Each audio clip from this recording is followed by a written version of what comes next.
কচু দিয়ে আমরা তো অনেক পদ বানাই, চলুন তো এবার কচুর এই পদটা একবার ট্রাই করে দেখি। বিয়ের পর শাশুড়ি মায়ের থেকে এই পদটা শিখেছি, খেতে কিন্তু বেশ লাগে। নমস্কার বন্ধুরা, ভাই বোনের হেসেল ঘরে সবাইকে স্বাগত। আজ আমি বানাবো কচু বাটা বা কচুর ভর্তা। ভিডিওটি কেউ স্কিপ করবেন না, পুরো ভিডিওটি দেখার জন্য অনুরোধ রইল। আজকের রেসিপির জন্য আমি কিছুটা পরিমাণে মান কচু ভালোভাবে খোসা ছাড়িয়ে পরিষ্কার করে ধুয়ে নিয়েছি। এখন এই কচুটা আমি গ্রেট করে নেব। একটা হ্যান্ড গ্রেটারের সাহায্যে আমি এটা গ্রেট করব।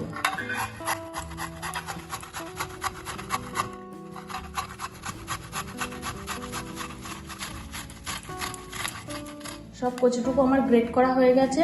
এবার আমি রান্নাটা শুরু করব। গ্যাসে কড়াই বসিয়ে দিয়েছি, কড়াইটা গরমও হয়ে গেছে। এখন আমি এর মধ্যে দিয়ে দেবো 3 চামচ মতো সর্ষের তেল। তেলটা গরম হয়ে গেছে, এখন আমি এর মধ্যে ফোড়ন দিয়ে দেবো 1/2 চামচ কালো জিরে, 2টো শুকনো লঙ্কা। ফোড়নটা তেলের সাথে একটু নাড়াচাড়া করে নেব। এবার এর মধ্যে দিয়ে দেবো একটা বড় মাপের টমেটো কুচি আর কয়েকটা কাঁচা লঙ্কা। এটা তেলের সাথে ভালোভাবে একটু ভেজে নেব। যেহেতু আজকের রেসিপিটা আমি সম্পূর্ণ নিরামিষভাবে করছি, এখানে আমি কিন্তু কোনো পেঁয়াজ রসুন ব্যবহার করব না। 1 থেকে 1.5 মিনিট আমি টমেটোটা তেলে নাড়াচাড়া করে নিয়েছি। দেখুন কেমন গলে গেছে। এবার আমি এর মধ্যে দিয়ে দেবো গ্রেট করে রাখা কচু। কচুটা এবার টমেটোর সাথে ভালোভাবে মিশিয়ে নেব। টমেটো এবং তেলের সাথে কচুটা ভালোভাবে মিশিয়ে নিয়েছি। এবার আমি এর মধ্যে অ্যাড করব কিছু গুঁড়ো মশলা। প্রথমে দিয়ে দিলাম 1/2 চামচ লবণ, 1/4 চামচ হলুদ গুঁড়ো, 1/4 চামচ গোলমরিচ গুঁড়ো, 1/4 চামচ জিরে গুঁড়ো। সব কিছু এবার ভালোভাবে মিশিয়ে নেব।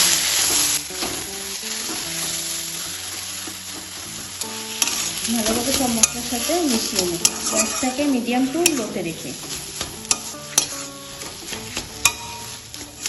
একটু ঘন ঘন এইভাবে ঘেটে ঘেটে নাড়বো, না হলে কড়াই লেগে যেতে পারে। 5 থেকে 7 মিনিট আমি এইভাবে ঘেটে ঘেটে রান্না করে নিয়েছি। এবার আমি এর মধ্যে দিয়ে দেব 1/4 চামচ চিনি। এই রেসিপিটাই একটু মিষ্টি মিষ্টি হলে খেতে বেশ ভালো লাগে, সেজন্য আমি দিয়ে দিলাম 1/4 চামচ চিনি। যারা মিষ্টি পছন্দ করেন না তারা এটা স্কিপ করতে পারেন। চিনিটা এর সাথে ভালোভাবে মিশিয়ে নেব। চিনিটা দিয়েও আমি 1 মিনিট মতো রান্না করে নিয়েছি। রান্নাটা কিন্তু আমার প্রায় শেষের পথে। দেখুন কেমন আঠা আঠা মতো আটকে যাচ্ছে খুন্তির গায়ে। এবার আমি এর মধ্যে দিয়ে দেবো কিছুটা ধনেপাতা কুচি। ধনেপাতা কুচিটা এর সাথে ভালোভাবে মিশিয়ে নেব।